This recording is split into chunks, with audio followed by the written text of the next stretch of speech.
went to the grocery store a couple days ago. I purchased the weirdest combination in a beverage ever. What's that? But it's the best thing ever. What is it? Dr. Pepper and cream soda. Yeah, no. Hard pass. Yeah. Oh, it's two great sodas. And I'm like, there's no way that these two together, because Dr. Pepper, 23 flavors of goodness, there's no way that they can add a 24th flavor and it be that good. And my God, is it fantastic. I'm sorry, Josh. I'm just highly skeptical. That just sounds like that sounds like some Covenant trickery to me. Do you like either one of those sodas? I love Dr. Pepper and I hate cream soda. So you. What? Why do you hate cream soda? I just don't like the taste. I think it's very disarming. It's like I drink it and I'm like, ugh, like it's not what I expected and not what I wanted. It's so creamy. It's bad. If I want something creamy, I'll drink milk, not soda. I don't want milk to also boil my throat, like I want separation. You want to talk about something creamy? We can talk about the biggest misleading name in an enemy on this episode of A Cast of the Past, where best friends get together to talk about old games in a new light. I'm Josh. And I'm Tom. What's the creamy enemy in the creamy center of this game, Josh? Well, I said it's misleading because they're called the Flood and they're so dried up. Yeah, the Flood. Spoiler alert, they are not very wet, and I was really disappointed. Yes, and today we are going to be talking about Halo Combat Evolved. Yes, the killer app of the original Xbox. This was your first time playing through the first Halo, correct, Tom? Correct. I've played a lot of Halo multiplayer throughout the years, but I did not have an Xbox, and I did not really have a lot of friends who owned an Xbox. So my experience with Halo was just like, if I ever was around for a multiplayer match, somehow I'd play a thing or two. I know about, Halo and Master Chief. It is a huge gaming franchise, and Master Chief is obviously one of the most iconic video game characters to be invented in the last 20 years. I've never actually sat down and played Combat Evolved. What about you, Josh? Okay. What's your history with this game? Well, I wasn't there on day one. I was there probably on day like 14 or 15. We got the original Xbox a couple weeks after it got actually released. Mm-hmm. Just because it was a lot of hesitation of like, what is this console that Microsoft's doing? There was a lot of hype behind it. It was unlike anything out there. It had a built-in hard drive. What the hell is this stuff? Like, yeah. There was a lot of hype behind this console. And I remember when the console came out, people were talking about Halo and people were talking about NFL Fever that came out for the console as well. And that was like one of the most realistic sports games that ever came out. And looking at it like back in the day, it was like, oh my God, this is amazing. But Halo was just eye-opening. From where first-person shooters were at that time, this was a full-fleshed. This is like a full like movie you were pretty much playing as this character, and it just, I don't know, it just kind of sank its teeth in me, and I was hooked on it. And there's not many console release games that people still talk about after that console's done.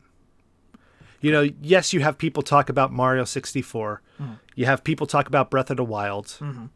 You have people talk about Mario World and Super Mario Brothers, and feel like we're only talking about Nintendo stuff here. But Halo is a game that people still talk about.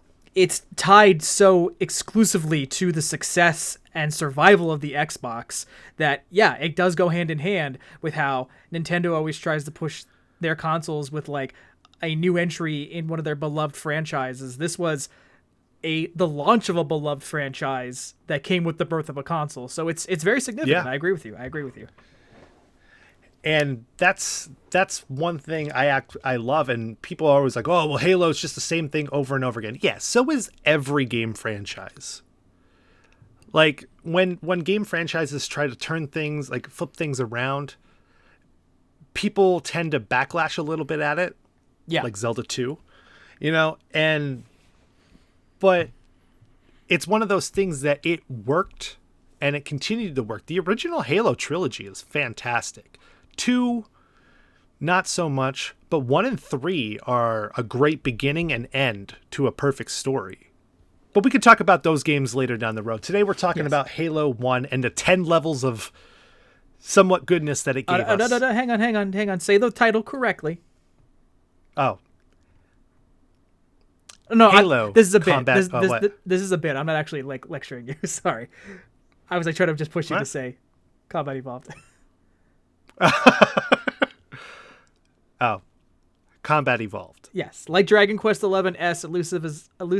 damn it. Like Dragon Quest XI Echoes of an Elusive Age Definitive Edition, we have to call this Halo Combat Evolved every time. Yeah, could we talk just a little bit? I in doing the research for this episode, I found out a lot about the development of the Xbox, and since this was the killer app for the launch of the Xbox, can we talk about the history of that console just a smidge? Sure. Because I found some interesting things. Sure. The most interesting, right off the bat. So everyone knows the classic story of how the PlayStation was born. If you don't, the short version of it is Nintendo partnered with Sony to make a disc-based attachment for the Super Nintendo, but then Nintendo backed out of it. Sony got mad and just pushed forward and made that disc-based console a reality, and thus the PlayStation was born.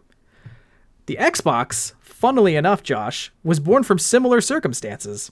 Bill Gates approached Sony and offered to have Microsoft help contribute towards the development of the PlayStation 2, and Sony turned them down. So Bill Gates, fearing what the PlayStation 2 could do to the PC market, decided we need to get in on consoles too, and thus they started pushing for the Xbox to be created. Very interesting. Mm-hmm. Actually, I did not know that. My fun fact of the Xbox was it was a story that went around for a while of how the Xbox got the color scheme. Okay. And do you know about that? I do, and please share for the listeners because it's very funny. So they were making the controller, and they were making the design and logo of the casing of the system, and the team loved this one guy's design, and what he did was the black box, and then it had the green Xbox logo in the middle. Mm-hmm. And they asked why he went with the green color, and he said that was it was the only color that was accessible to him right there, like in his markers or the highlighters or whatever. Yeah, the last colored marker he had on his desk was green, and so he scribbled it in. So the Xbox green that you through the Xbox One, Xbox 360, Xbox Series X, it's all because of that. It's all because this guy couldn't go to the supply closet for more markers. It was just laziness. I will say it's a good shade of green though. It's a very dominant colored green. Oh yes. And I mean, if you think about the primary colors, Nintendo always seemed to have the association of red. Sony kind of evolved into being blue, and then Microsoft was green. So we have the three competing consoles all having the primary colors as their design points. So yeah, it was weird. PlayStation had that weird, awkward third generation where they thought they could be cool with being black and red. Yeah, nope. It was yeah, okay. I'm going to mix both Xbox and Nintendo's colors together. Whoops. And then steal everybody's credit card information. Well, they succeeded in that, at least in that one part. But you can't talk about the rise of the birth of Xbox without how Halo also put Bungie on the map. So Josh, what's your familiarity with Bungie as a developer before Halo? So before Halo, nothing. Okay. The years of playing the Halo games, I knew that they were they were a company that made a couple PC games. Actually. And I believe they made Oni. Well, yes, Oni is the one title in my research that I came across and was like, oh, I know that. But specifically, so Halo was actually their 10th developed game. They had developed 9 games previously, and the majority of them, interestingly, were Mac exclusive titles. When Halo was originally revealed at a gaming conference, it was revealed in a presentation that featured Steve Jobs, and it was announced as a Mac and PC exclusive game. And that was seen as a big deal because apparently Steve Jobs did not think very much of computer gaming. So the fact that he got up on stage and agreed to throw his name behind the reveal of Halo was considered a big deal. When Halo was first kind of birthed, it was supposed to be a real-time strategy game, which is funny because Halo Wars eventually came out and that was a real-time strategy game. It then evolved into a third-person shooter. Would you say the combat evolved? Yes, the combat also evolved with it. And on that note, so the game was always called Halo, right? Yeah. And Bungie was developing it. Microsoft eventually bought Bungie as they began to look for games to launch the Xbox with. They bought Bungie, pushed Halo to become a first-person shooter, and then, like you just joked, the last little thing they did is Microsoft put the Combat Evolved subtitle on the game because they wanted the title to have something that differentiated it from other military-based shooters. Yeah, I remember watching a documentary on Halo when it first came out, or I think it was like around like when Halo 2, it might have been towards Halo 2 or Halo 3. Okay. Where they showed what the game used to look like. And they said like the idea for Master Chief was based off of this one soldier from it. And I always thought that that was really unique. Like they had like this whole big thing, but like they zoomed into camera footage and it looked kind of like Master Chief, but like just a little off. It wasn't as fine tuned. Okay. But I was like, oh, that's really cool that they took the idea for that one character to base an entire game around him. Nice. And now look at him. He's arguably one of the most recognizable gaming characters of all time, you know? Yeah. So on Master Chief, I got to ask you a question, Josh. Yeah. What is your opinion of Master Chief as a character in this game and, you know, as a gaming icon? What do you think about him? In the first game, there's really no, like, he has no personality. There's nothing behind him. Like, he's just kind of confused. Like, what is he? Is he a super soldier? Is he human? Blah, blah, blah, blah, blah. Mm-hmm. Throughout the rest of the games, they kind of flesh out a little bit more of, like, not who he is, but, like, he's almost, he comes off as like the Doomslayer at certain points, but he also comes off as like a military hero as well. And you find out a little bit more about like the back history of the Spartans through Halo Reach, but over time you understand how John 117, which is Master Chief, how he is kind of the best of all of the Spartans put together. He was kind of like like the pinnacle of what a Spartan's supposed to be. Okay, and Spartans are a designation of super soldier in this universe, correct? Yeah, yes. So that's why he can jump higher than everybody. He can run faster than everybody. Like, and that's one thing I know when we were doing the playthrough, we were joking around like there's no double jump, but he's jumping, ridiculously high. Like it's because he is this super soldier inside of this armor that you never get to see. It's like a space Captain America, if you will. Right. I agree with you in just that, being this is my first playthrough of Halo, I was surprised at how kind of just like wooden he seemed, like in terms of dialogue, even vocal performance. I don't think he even has that many quips or anything, except like some annoyed back and forth with Cortana. But yeah, he's just a lot of like, right. Huh? Okay. And where? that's one thing I liked about Halo 2 is the opening of it. Like him and another character are having like funny back and forth with each other. And it's like, okay. And then like the end of the first level, there's like a whole thing where it's like, Chief, what are you doing? He's like, I'm giving the Covenant back their bomb. And he jumps out of a ship with the bomb strapped to him. And it's like, okay, that's awesome. Like it's more like action movie-y then. Like they're like, okay, we finally understand what he's supposed to be doing, what he stands for, where he's at. But yeah, in this first one here, your story is mainly driven by Keyes, Cortana, 343, and that's about it. Okay. Like they're the one that's giving a little bit of Johnson here and there, but like those are the ones that are giving you the narrative throughout this entire game. And in terms of just what he's come to be, like, do you think I would say he kind of became the mascot for the Xbox. Oh my God. Yeah. How do you feel about just like, his status as a pop culture icon and where he's at now, So as an icon, he was the 2000s, I think. When we talk about Halo 1 coming out in 2001, Halo 2 coming out, I think in 2004, Halo 3 coming out in 2007, if I'm That's correct. not mistaken with those. Yeah. Okay, man, I still remember that. He's probably one of the most iconic, if not the most iconic person or video game character of the early 2000s. Like, Mario wasn't really present around that time. He had Sunshine. That was about it. Mm-hmm. Like, and he had the new series. Yeah, wait. You had Sunshine, the new series, and Galaxy, but they weren't as groundbreaking as Halo 1, 2, and 3 were. I remember, like, when Halo came out for the Xbox, everyone lost their mind over it.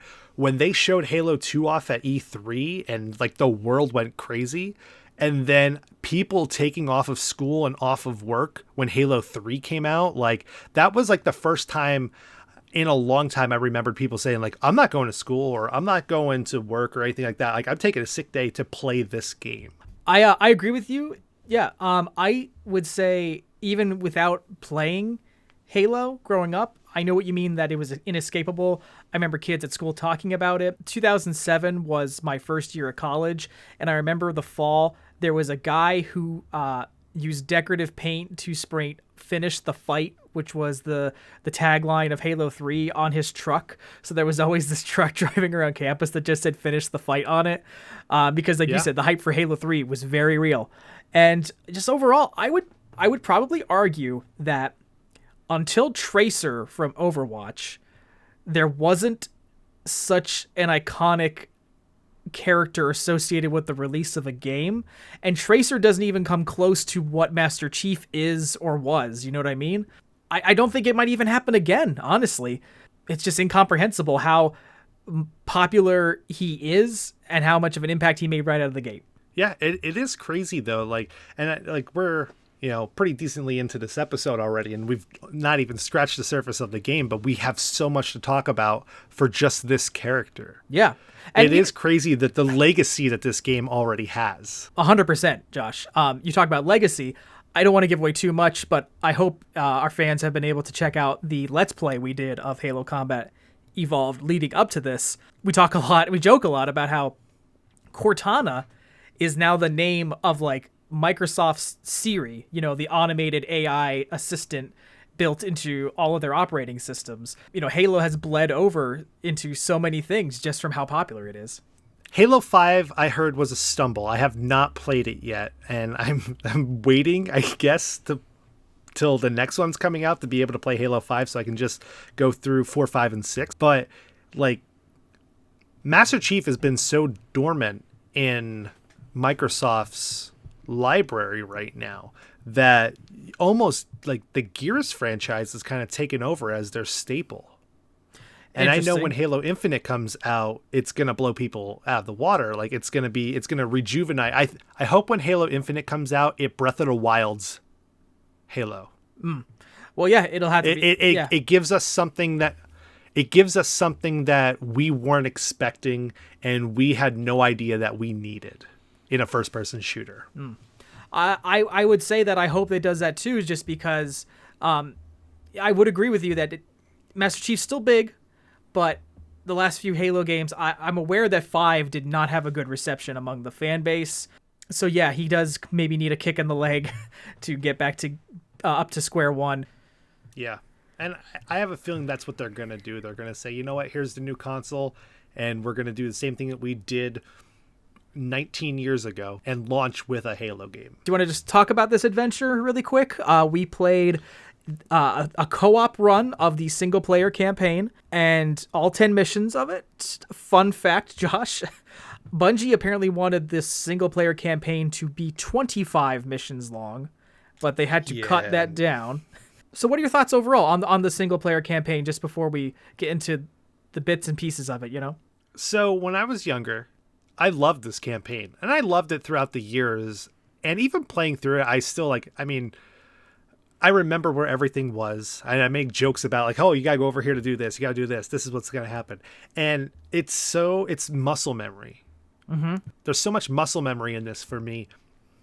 Now, looking back at it much older, the game tends to recycle a lot of stuff. And we even make, jokes about that in the playthrough that we've done, where your last 3 missions are the first 3 missions pretty much, or the first 3 or 4 missions backwards. Oh, for real. For real. And it's back in the day, and that's what we were saying, like 25 missions, like, well, if there was supposed to be 25 missions, then were they just going to duplicate the levels more? If we've gotten 10 levels and they've duplicated 3 or 4 of them, like, I don't know about that. Pillar of Autumn version 4. Yeah. This time you're going in upside down. Now, I will say, this game, I still love this game. It is still, like, enjoyable. There's parts that drag. There's parts that suck really bad, the library. But this game still, like, when I was playing through with it with you, like, I had a smile on my face the whole time because it was one of those things that's like reliving your childhood almost. And now it's awesome that I got to kind of show you that because you've never got to experience it. So you get to see, like, this is what it was like back in the day, and this is what we had to do. And, like, it's just, there's so many fun set pieces, I think, inside the game too, that kind of, I don't know, it left a great impression. Right. What about you, Tom? Well, you know, you bring up muscle memory, though. That's a lot of the things I had when we talked about a childhood classic for me, Banjo-Kazooie. Jumping into for the first time, I have to say that I personally did not remap my controller playing this game. So playing this with the original intended control scheme was an experience. I'm so curious to see what it would have been like on the Duke, that massive, you know, murder weapon controller they released with the original Xbox. But it took some getting used to. We mentioned that very truly this was a revolutionary first-person shooter, but now first-person shooters have come so far that Halo, you know, in certain ways feels like a dinosaur playing it, handling it in certain ways. But it undeniably gets repetitive after the first act kind of ends, but it doesn't stop being fun, except on one level, which I think we can both agree is the least favorite level in the whole game, which was the library. Yes. Where the game's kind of copy-paste of multiple similar-looking corridors and waves of enemies just reaches its peak. That's the only time in the game I was legit like, I want to stop. But it's got it's a great combination of combat, atmosphere, and just, like, energy that push you through every level and encourage you to try things that are new or find different ways to handle a situation. Shooting combat is just as important as melee combat, is just as important as vehicular combat. And some of the levels give you option to try it any of those 3 ways. So, yeah. It's a very fun game, and I can see why it made the impact that it did. And I can only imagine what it would have done to me if I had experienced this back in 2001. Right, and that's the thing. I mean, it is hard to see a game like this almost 20 years in the future where we've come so far in first-person mechanics. Like we were talking about, like, there's no double jump.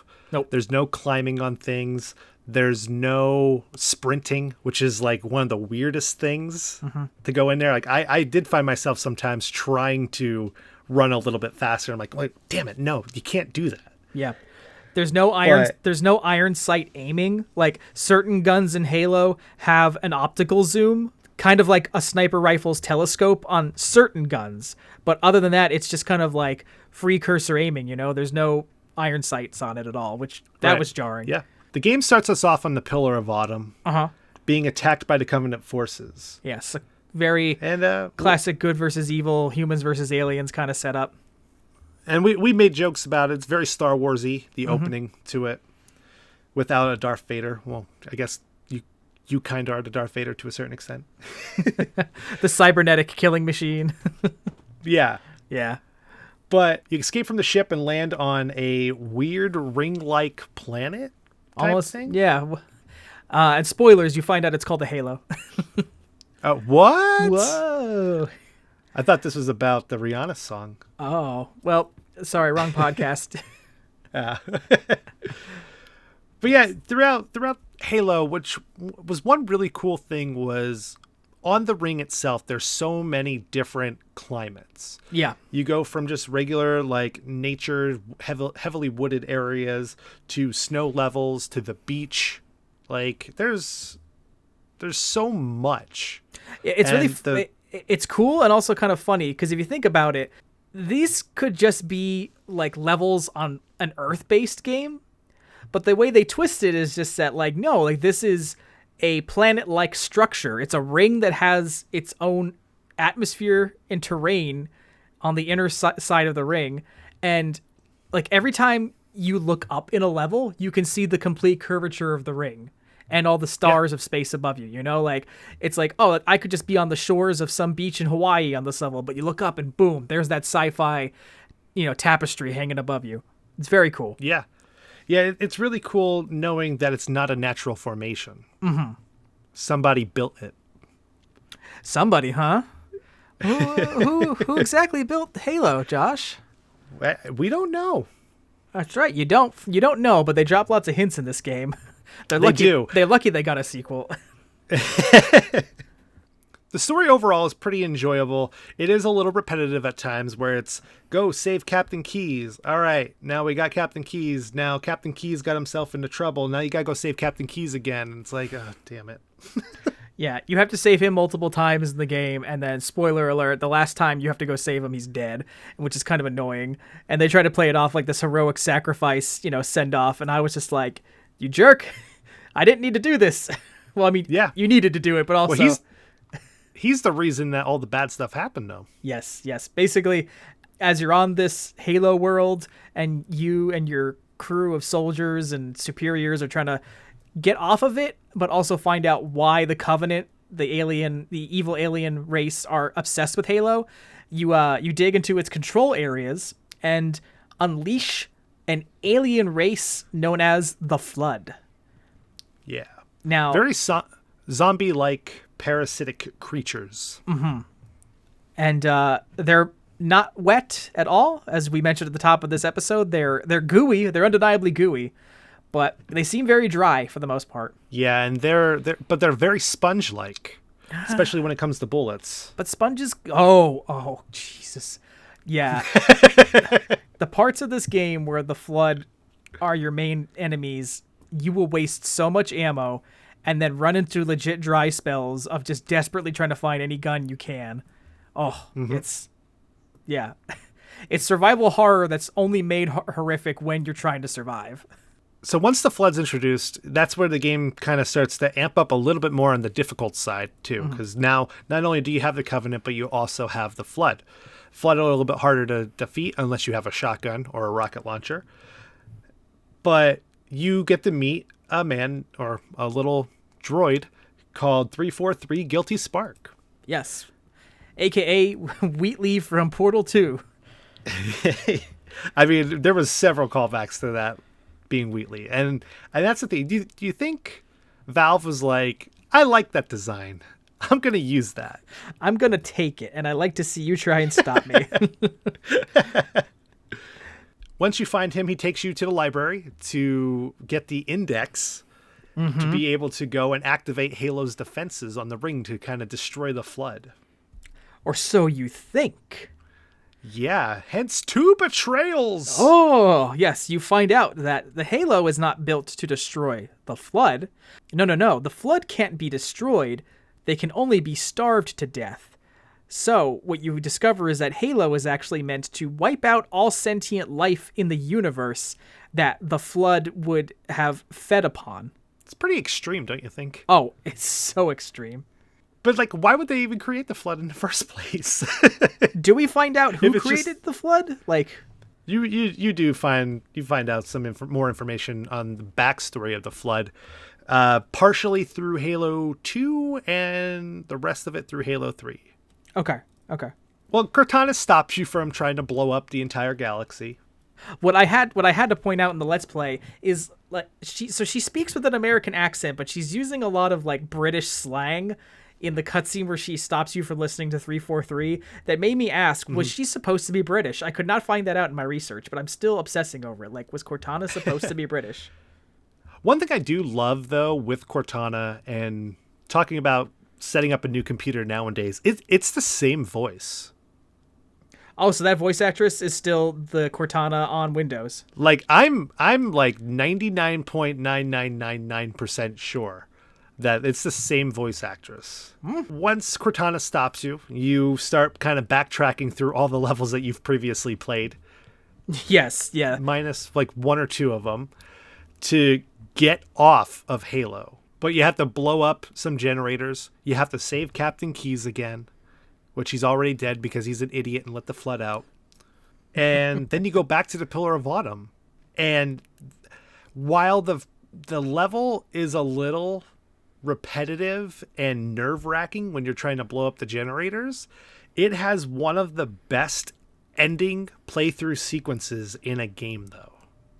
Well, which part? I have a certain note about that, but you tell me. The ending drive. I love that. Driving off the ship. Okay. Is fantastic. It's so fun because it's it's a race against time, but it's a race against time as everything's blowing up around you. And it's like, it feels very action movie. It does. The one thing I will say about it, to its discredit, and I'm sorry to undercut you, it's just that I felt that the driving mechanic, there are some levels where they give you control of this little military style vehicle called a Warthog, and you drive around in it for a little bit, but the very last level is a complex degree of vehicle control and driving under a time limit that I feel like the game kind of didn't really let you prepare for. I mean, there were so many points where you and I were co-oping it, I would just keep crashing the Warthog right out of the initial gate, because as somebody who didn't have your muscle memory for it, I was just running into issues right away. So that would be my critique, is that in the moment it's not like a fair, in my opinion, final trial. Yeah, and so you get to drive the Warthog, I think, 4 or 5 times throughout the game, and it's not really for a long period of time each time. I think the second level is the most that you really do get to drive it when you're going from all of the different dropship zones. Mm-hmm. But yeah, from playing it, I mean, getting the hang of it inside of multiplayer and stuff like that really helped out too. But yeah, when we played through, you did the first half of it, and I did the last half, where it's pretty much the race, like the super race against time towards the end. But it does take some time to get used to it, but once you master it, though, it's so much fun. Mm-hmm. And and not to spoil our playthrough of it, but the race against time that we had in the maw at the end, it was like nail biting. And it is so, like, I was impressed with how well we both worked together to get there with how much time we had left. And like, that was one of those like super like achievement happy type things. You know what I mean? Like, I was like, yeah, like, I want to throw my fist in the air when we were done with that. I seriously just wasn't prepared for that final like push, because I thought we were done, and then you're like, Tom, get in the car, and I'm like, why? I was scared in a way. But yes, you succeed, and you destroy the Halo, and Master Chief escapes into space, the lone survivor, it seems, of the mission, and he's just going to be left alone in deep space with kind of like Ripley, an alien, and we're just going to have to see where his adventures take him next. Yes. At the end, Cortana justifies about the sacrifices that were made for destroying Halo and all the people that were apparently on it. But they were all probably going to be wiped out by the flood anyway. But at the end of the game, there's actually a post-credit scene.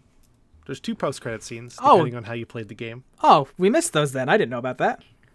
Yeah, so the first post-credit scene shows 343, Guilty Spark, that he survived the blast.